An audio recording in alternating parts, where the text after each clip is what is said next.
మన VVIT university, absolute discipline, absolute education. అసలు ఎలా చెప్పాలో, ఈ రకంగా చెప్పాలో కూడా అర్థం కావట్లేదు. ఎందుకంటే మానవ సంబంధాలు అనేవి రోజు రోజుకి దారుణాతి దారుణంగా తయారవుతున్నటువంటి పరిస్థితి. తండ్రితో సమానమైనటువంటి ఒక వ్యక్తి 16 ఏళ్ల చిన్న అమ్మాయిని ట్రాప్ చేసిందే కాకుండా తల్లిదండ్రులకు దూరం చేసేసి ఇవాళ ఆ తల్లి బాధకి వేదనకి కారణమయ్యాడు. తండ్రితో సమానమైన వ్యక్తి అసలు ఆ పిల్లని ఎలాగా ట్రాప్ చేశాడు, అసలు నాకు ఏం అర్థం కావట్లేదు. ఆవిడ చెప్తుంటే నా మైండ్ అంతా బ్లాంక్ అయిపోయింది. నేను ఆఫీస్ నుంచి షూట్కి వెళ్తుంటే నాకు ఎదురు పడ్డారు వాళ్ళు. ఆఫీస్లో డైరెక్ట్ గా ఆఫీస్కి వచ్చినట్టున్నారు. వాళ్ళు ఎవరో కూడా నాకు తెలియదు. అసలు ఆవిడ ఆవేదన, బాధ, ఆవిడ ఏడుపు అంతా చూస్తుంటే ఇమ్మీడియట్ గా అసలు ఏం జరిగిందో తెలుసుకుందామని చెప్పి నేను ఇప్పుడు ఎదురుగుండా తీసుకొచ్చి కూర్చోబెట్టానామని. ఆమె ఫేస్ రివీల్ చేయడం కూడా నాకు ఇంట్రెస్ట్ లేదు. ఎందుకంటే ఒక మైనర్ కి సంబంధించినటువంటి తల్లి ఆమె, మైనర్ బాలిక, ఆ అమ్మాయికి తల్లి. ఈమె ఫేస్ రివీల్ అయితే ఆమె ఎవరో అందరికి అర్థమవుతుంది అన్న ఉద్దేశంతో ఆమెను అలా కూర్చోబెట్టాను. నేను అసలు ఏం జరిగిందో ఆమె మాటలు విందాం. అమ్మ, అసలు ఎవరు మీరు, ఎక్కడి నుంచి వచ్చారు, ఏం జరిగింది, అసలు ఎవరు మీ అమ్మాయిని ట్రాప్ చేశారు, తండ్రితో సమానమైనటువంటి వ్యక్తి అని చెప్తున్నారు, ఎవరు, అసలు ఏం జరిగింది చెప్పమ్మా. నా పేరు సాయిలక్ష్మి మేడం. అమ్మా, మేము కడప జిల్లా రైల్వే కోడూరులో లవ్ మ్యారేజ్ చేసుకున్నాం మేడం. మా ఆయన ఇక్కడ తెలంగాణ ఆయన, మా డాడీ డిపార్ట్మెంట్ అయితే నేను లవ్ మ్యారేజ్ చేసుకొని మా ఆయనతో 2006లో డిసెంబర్లో అయింది మేడం పెళ్లి అయ్యాక పాప పుట్టింది. పాప పుట్టాక ఒక 10 ఏళ్ళు అక్కడే రైల్వే కోడూరులోనే ఉన్నాం మేడం. రైల్వే కోడూరులోనే ఉన్నాము. పాప మెచ్యూర్ అయింది మేడం. పాప మెచ్యూర్ అయినాక మా చెల్లి చనిపోవడం జరిగింది, మా సొంత చెల్లి. ఆ పాపను ట్రాప్ చేసి ఆ పాపతో ఫస్ట్ ఆ పాపను ఇబ్బంది పెట్టి ఆ పాపను కూడా ఇచ్చేసినాడు మేడం. ఇప్పుడు ఇతనే ఎవరు అసలు? అతను మీకేమైతాడు? మరిది కావాలి మేడం. వరుసగా మరిది అవుతాడు నీకు? మరిది, మా చెల్లెలకి భర్త. ఓ, నీ సొంత చెల్లెలకి భర్త. చెల్లెలకి భర్త ఇంకో ఇంకో చెల్లిని ట్రాప్ చేసి ఆమె చావుకు కారణం అయ్యాడు. మళ్ళీ ఇప్పుడు మీ అమ్మాయిని, మీ సొంత చెల్లెలు భర్త అంటే ఆ అమ్మాయికి బాబాయ్ అవుతాడు. అవును మేడం, అంతే కదమ్మా, చిన్నాన్న అవుతాడు. బాబాయి చిన్నాన్న అంటే తండ్రితో సమానం. ఒకటే, వాడైనా ఒకటే, అంతే, సమానంగా తండ్రితో సమానం. అలాంటి వ్యక్తి నీ కూతుర్ని చేయటమే నాకు అసలు ఏం అర్థం కావట్లేదు. కానీ మేము లవ్ మ్యారేజ్ మేడం. మా ఆయన యాదవులు, గొల్లోళ్ళు, వాళ్ళు బల్యోళ్ళు. అయితే ఎవరో క్యాస్ట్, వేరే క్యాస్ట్ కదా అని మాట్లాడినాడు మేడం. వేరే క్యాస్ట్ ఏంటమ్మా? నీ సొంత చెల్లెలు భర్త అయితే నీ పిల్లకి బాబాయే కదా అవుతాడు, నీ కూతురికి బాబాయే కదా. అది వాడికి తెలియలే మేడం, వాడు పశువు, అది తెలియలేదు మేడం. ఇదంతా రక్కేసినాడు మేడం. చెస్ట్ దగ్గర అయితే కొరికినాడు మేడం నా బిడ్డని. నాకేదో ఒక విధంగా న్యాయం చేయండి. మరి ఆ పిల్ల ఎలా ఉంటుంది? తీసుకొచ్చుకోవచ్చు కదా. నన్ను కూడా కొరికింది మేడం నా బిడ్డ. ఇదంతా కొరికి ఇంకా లోపల కూడా కొరికినట్టు ఉన్నాయి. నేను ఏం చూపించాలి మేడం? 9 నెలలు మోసుకొని 16 సంవత్సరాలు సాక్కొని నాకెందుకు మేడం ఈ బతుకు? నాకు ఈడైతే న్యాయం జరుగుతుందని వచ్చినా మేడం. మీ సమక్షంలో నాకు న్యాయం జరిపించేలా చెయ్యండి మేడం. మా నాన్న చనిపోవడానికి కారణం కూడా వాడే మేడం. కాదమ్మా, నీ కూతురు ఏమంటే, నీ కూతురు నిన్ను కొరకటం ఏంటి నాకు అర్థం కావట్లేదు. వాడి పిచ్చి మేడం, వాడి పిచ్చి. వాడు ట్రాప్ చేసినాడు మేడం నా బిడ్డని. ఎంత ఉంటదమ్మా వయసు అతనికి? 16 సంవత్సరాలు మేడం, 2009. వాడికి 50 పైనే ఉంటాయి మేడం. మా చెల్లెల వయసు, మన బిడ్డ వయసు 3 ఏళ్ళు గ్యాప్ ఉంటది మేడం, అంతే. అంటే నీ చెల్లెలు రెండో పెళ్ళా? అవును మేడం. అతనికి ముందు బిడ్డ ఉంది. బిడ్డ ఉంది మేడం. ఆమెకి నీ చెల్లెలకి ఇద్దరికి 2-3 ఏళ్ల గ్యాప్. అవును మేడం. ఇంకా నా బిడ్డ కాడ పండుకునే వదిలి వాని బిడ్డ నేను చేసుకోవచ్చు కదా మేడం. ఏ తల్లికి రాకూడదు మేడం ఈ దుస్థితి. నీ చెల్లెలు ఏమంటదమ్మా? నీ చెల్లెలకు తెలుసు కదా ఇప్పుడు ఎక్కడుంది నీ బిడ్డ, ఎక్కడుంది అసలు నీ కూతురు ఎక్కడుంది ఇప్పుడు? మా దగ్గర లేదు మేడం. నిన్న కడప నుంచి పిలుచుకొని వస్తుంటే నేను వెళ్ళిపోతా. నిన్నంతా సిఐ దగ్గర, మా బాబాయ్ సిఐ ఉంటాడు మేడం కడపలో, ఆయన దగ్గర అంతా జరిగి ఆయన ఒక రోజు నైట్ అంతా మమ్మల్ని ఉంచుకొని మోటివేషన్ చేసి పంపిస్తుంటే, పంపించాక టిఫిన్ పెట్టి పంపించాడు మేడం. మళ్ళీ 9 o'clock అంతా, పొద్దున 9 కంతా దిగేసింది మా కార్లో నుంచి. దూకుతా అని బెదిరిస్తుంటే నాకు తల్లి పేగు కదా మేడం, దూకితే నాకే బాధ, కాలో చెయ్యో ఇరిగింది అని చెప్పి సరే అని కారు ఆపి దింపేసి వచ్చినాం మేడం ఆ పిల్లని. ఇప్పుడు వాడి దగ్గరే ఉంది మేడం. అంటే అక్కడికే పోతానని వెళ్ళిపోయిందా? వెళ్ళిపోయింది మేడం. తర్వాత మాకు తెలిసింది. మరి నీ చెల్లెలు ఎందుకు ఊరుకుంటుందమ్మా? ఇప్పుడు కలిసే ఉంటున్నారంటే తెలుసు కదా, నీ చెల్లెలకు తెలుస్తుంది కదా, నీ చెల్లెలకు కూడా కూతురే కదా ఆమె ఎందుకు ఊరుకుంటుంది? ఎట్లా ఊరుకుంటుంది అట్లా చేస్తుంటే? ఎందుకు ఊరుకుంటుందో అది దేవునికి తెలియాలి మేడం. మీరు పిలిపించి నాకు న్యాయం చేయండి మేడం, ఖచ్చితంగా పిలిపియండి మేడం, నాకు న్యాయం జరగాలి. ఇంకొక బిడ్డకి ఈ విధంగా జరగకూడదు మేడం. వాడికి వాయి వరుస అసలు ఏం తెలియదు మేడం. ఏం తెలియక ఒక పశువులాగా బిహేవ్ చేస్తున్నాడు మేడం. మా నాన్న చనిపోవడానికి కారణం వాడే. మా చెల్లెలు చనిపోవడానికి కారణం వాడే. ఇప్పుడు నా బిడ్డ కూడా వస్తే వాడు ఏం చేసుకోవాలని మేడం, నా బిడ్డను కూడా చంపాలనే ఉన్నాడు మేడం. పైగా మమ్మల్ని నా బిడ్డతో మమ్మల్ని ఇగో మీ అమ్మకి మీ నాన్నకి చెప్తే ఇద్దరిని చంపేస్తా అని చెప్పి ఆ పిల్లని కూడా బెదిరించిన రికార్డింగ్ కూడా ఉంది మేడం. ఇప్పుడు రికార్డింగ్లు అన్ని ఉన్నాయి అమ్మ ఇలాంటివి ఉన్నాయి మేడం. నాకేదో మరి మీరు ఎందుకు కేసు పెట్టలేదు వాడి మీద? ఎవరు ఎక్కడ మేడం, తిరుపతికి తిరిగినాము, కడపకి తిరిగినాము, ఎవరు కేసు చేసుకోవడం లే మేడం. ఎందుకు తీసుకోవట్లా? మీరు హైదరాబాద్ లో పెట్టండి, మీ అమ్మాయి మీరు ఇక్కడే కదా.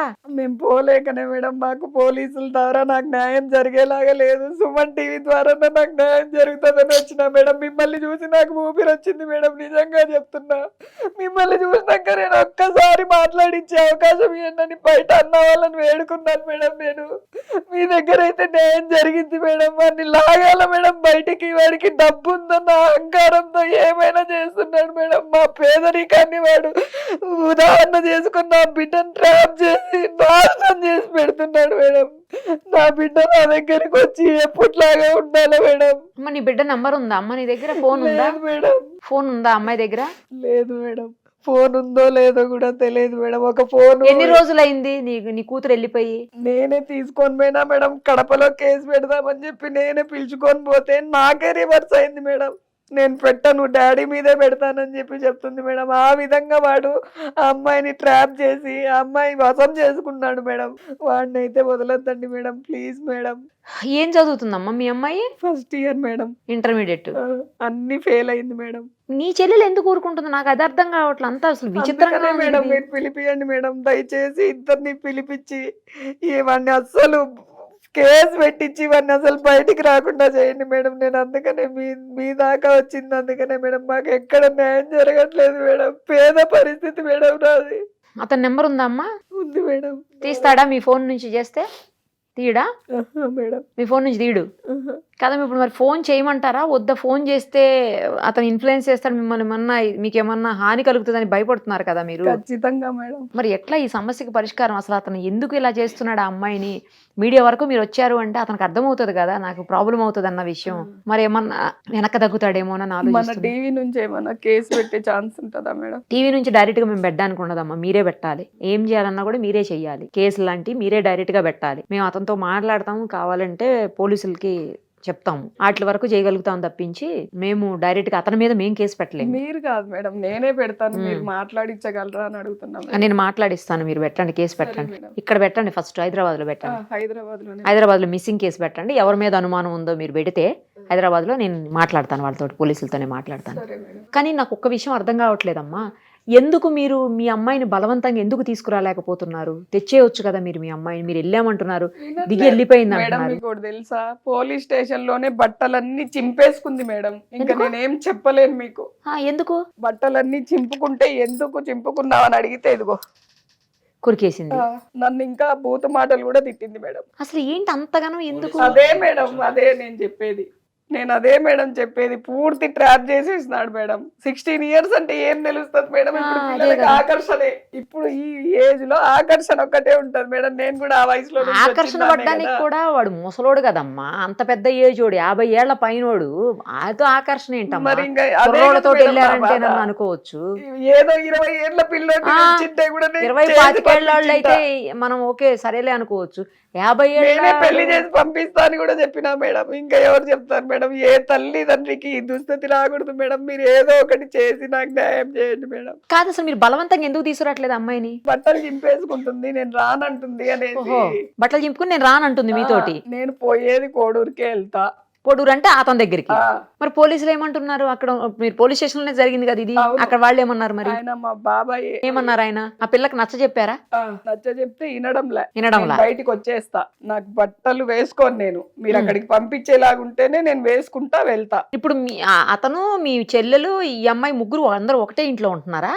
కాదు మేడం, నేను తీసుకొని వెళ్ళి నా కేసు పెట్టాలని తీసుకొని వెళ్తే నన్ను మాయపుచ్చేసింది. నేను రాననింది మేడం. స్టేషన్ మెట్లు చూడంగానే నేను రాను లోపలికి, నేను డాడీ మీదే రివర్స్ అయితా అని చెప్పింది. సరే అని నేను 2 దెబ్బలు కొట్టాను మేడం. కన్న తల్లి కొట్టే హక్కు ఉండదా మేడం?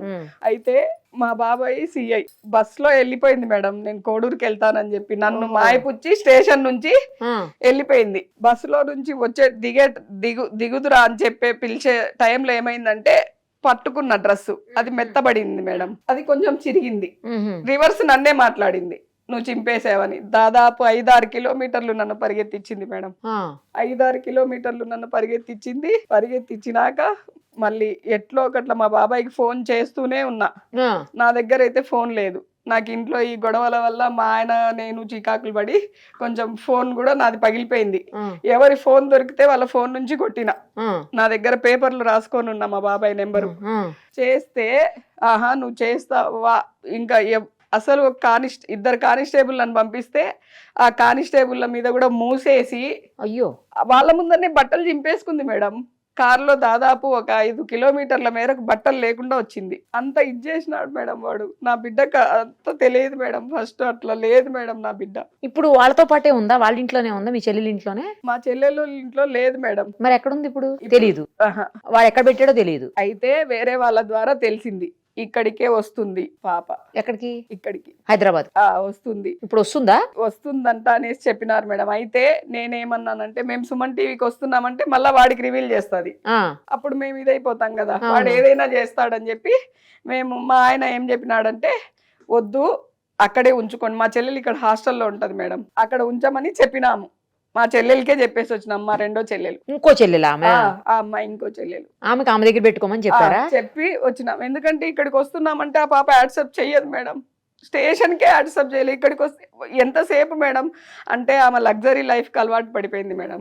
లగ్జరీ లైఫ్ కి అలవాటు పడిపోయి ఎంతసేపు ఉద్యోగం పోతుంది ఇదే ఆలోచిస్తుంది మేడం. మేము తల్లిదండ్రులం అన్న విషయం మర్చిపోయింది ఆ పాప. ఎంతసేపు వాడి మాటలు వాడి మాయ పుచ్చినేదే ఆలోచించుకుంటుంది. లగ్జరీ లైఫ్ అంటే అన్ని కొనిస్తున్నాడా?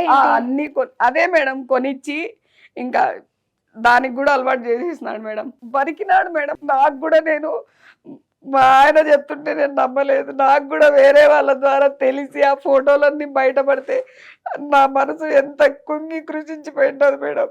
16 ఏళ్ళు నేను సాక్కుంటే నన్ను ఇంత మోసం చేసిందని. మాకిద్దరికి గొడవలు మేడం రోజు ఆ పిల్ల వల్ల.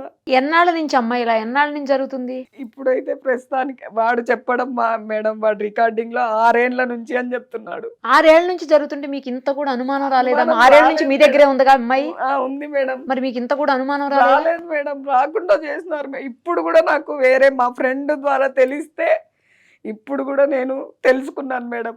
అంత నా బిడ్డ నాకు అన్యాయం చెయ్యదనుకున్నాను మేడం. కనీసం కాలేజ్లో కూడా ఏ అబ్బాయితో కూడా మాట్లాడదు మేడం. అట్లాంటిది వాడి వశం అయిపోయింది మేడం. నాకు అసలు ఎంత ఆలోచించినా అదే అర్థం కావట్లా. బాబాయి తండ్రితో సమానమైన వ్యక్తితో అసలు అతను ఎలా చేస్తున్నాడు? ఈ అమ్మాయికైనా ఇంటర్ చదువుతుందంటే తండ్రి బాబాయి ఏ వరుస వావి అన్ని తెలుస్తాయి కదమ్మా. పిలిపించుకుంటాడట మేడం. బావా బావెట్లయితాడు? ఏ రకంగా బావైతాడు? అసలు అదే కదా మేడం నా బాధ అంతా. వావి వరుసలు తెలుస్తాయి కదా ఆ అమ్మాయికి కూడా. రికార్డులు ఉన్నాయి మేడం. మీరు వింటే అసలు ఇంకా మీకు అసలు మైండ్ పని చేయదు మేడం. నేను చెప్తుంటే నాకు ఇప్పటికే పని చేయట్లేదులేమ్మా విన్న తర్వాత. అసలు ఏం చెప్పాలో కూడా అర్థం కావట్లేదమ్మా. నేను ఇందాక చెప్పినట్లు మీరు వెళ్ళి కేసు పెట్టండి ఫస్ట్. ఇక్కడ హైదరాబాద్లో మిస్సింగ్ కేసు పెట్టండి. అతను ఏం చేశాడు అన్ని రికార్డులు ఉన్నాయి. తర్వాత ఫోటోలు కూడా ఉన్నాయి కదా, అమ్మాయిని కొరికిని అవన్నీ ఫొటోస్ ఉన్నాయి కదా అవి. తర్వాత ఆ అమ్మాయి అతని ఇన్ఫ్లుయెన్స్ తోటి మిమ్మల్ని చేసినవి అన్ని కూడా ఉన్నాయి కదా, కొరికిని మిమ్మల్ని కూడా కొరికింది కదా ఆ అమ్మాయి మిమ్మల్ని కొరికిని ఇవన్నీ కలిపి ఎవిడెన్స్లు అన్ని పోలీస్ స్టేషన్లో ఇవ్వండి. పోలీసులతో మాట్లాడతాం మేము, సరేనా? ఇక అంతకంటే మార్గం ఏం కనిపించట్లా నాకు. పోలీసులే అమ్మాయిని తీసుకుని రావాలి. తీసుకొని వచ్చి కౌన్సిలింగ్ అన్న ఇస్తే డాక్టర్ దగ్గర తీసుకొని మైండ్ సరిగా లేనట్టుంది నీ కూతురికి. ఆ అమ్మాయికి డాక్టర్ దగ్గర పోలీసుల దగ్గర కౌన్సిలింగ్ ఇస్తే సెట్ అవుద్ది నాకు తెలిసి. ఎక్కడన్నా హోమ్ దాంట్లో అయినా పెట్టేయండి. అది ఏదో ఒకటి. ఫస్ట్ మీరు పోలీస్ కేసు పెట్టండి. ముందు పోలీస్ కేసు పెట్టండి అమ్మా. పోలీస్ కేసు పెట్టి ఆ తర్వాత ఏం చేయాలనేది చూద్దాము. అవసరమైతే నేను వస్తాను మీతో పాటు. సరేనా? అక్కడికి వస్తాను, అమ్మాయి దగ్గరికి వస్తాను. ఏదో ఒకటి చేయండి మేడం ప్లీజ్ మేడం. నా బిడ్డలాగా ఇంకొక జీవితం నాశనం చేయకూడదు మేడం. వాడు నాకంత కడుపుకోతుందంటే అంత కడుపుకోతుంది మేడం. చంపుకోలేను కదా మేడం, పుట్టించుకొని చంపుకోలేను కదా మేడం. కన్నదాన్ని ఎట్లా చంపుతావులేమ్మా? అంత ధైర్యం రావట్లే మేడం. ఆ పిల్ల నిన్న దిగిపోయినప్పటి నుంచి నాకు అన్నం కూడా తినబుద్ధి కాక నేను అసలు నేనేం చేస్తున్నానో కూడా నాకు అర్థం కాక ఎందుకులే మేడం నా బాధ అంటుంది. నా తోబుట్టువే ఇట్లా చేస్తుంది అనేసి ఎంత బాధగా ఉందంటే. ఆమె ఏం చిన్న జాబ్ కాదు మేడం, డిప్యూటీ తహసీల్దార్ లెవెల్లో ఉండి అన్నీ తెలిసి కళ్ళు మూసుకొని ఉంది. ఏంది భగవంతుడు నాకెందుకు ఈ పరీక్ష అని చెప్పి ఎంత బాధపడుతున్నానంటే అంత బాధపడుతున్నా మేడం. మీ దగ్గరకు వస్తే న్యాయం జరుగుతుందని వచ్చినా మేడం. నాకు ఏదో ఒక విధంగా న్యాయం చేసి వాడిని జైలుకు పంపించి ఏర్పాటు చేయండి మేడం. వాడు వద్దు మేడం, బయట అసలు బతకడానికే లేదు. నా బిడ్డలాగా ఇంకా ఎంతమందినైనా చేస్తాడు మేడం వాడు. మాకు ప్రాణహాని కూడా ఉంది మేడం. ఖచ్చితంగా ఇది రివీల్ అయితే ఖచ్చితంగా మమ్మల్ని ఉంచాడు మేడం వాడు. నా బిడ్డని మమ్మల్ని అందరినీ చంపేస్తాడు. నాకు 5 ఏళ్ళ బాబు ఉన్నాడు మేడం వాడు. మీరు ఇది కూడా పెట్టండి అమ్మా, కేసు పెట్టేటప్పుడు ప్రాణహాని ఉందని కూడా కేసు పెట్టండి అమ్మా. కేసు పెట్టి ఎవిడెన్స్లు అవన్నీ పోలీస్ స్టేషన్లో ఇవ్వండి, పోలీసులతో మాట్లాడతాం, సరేనా?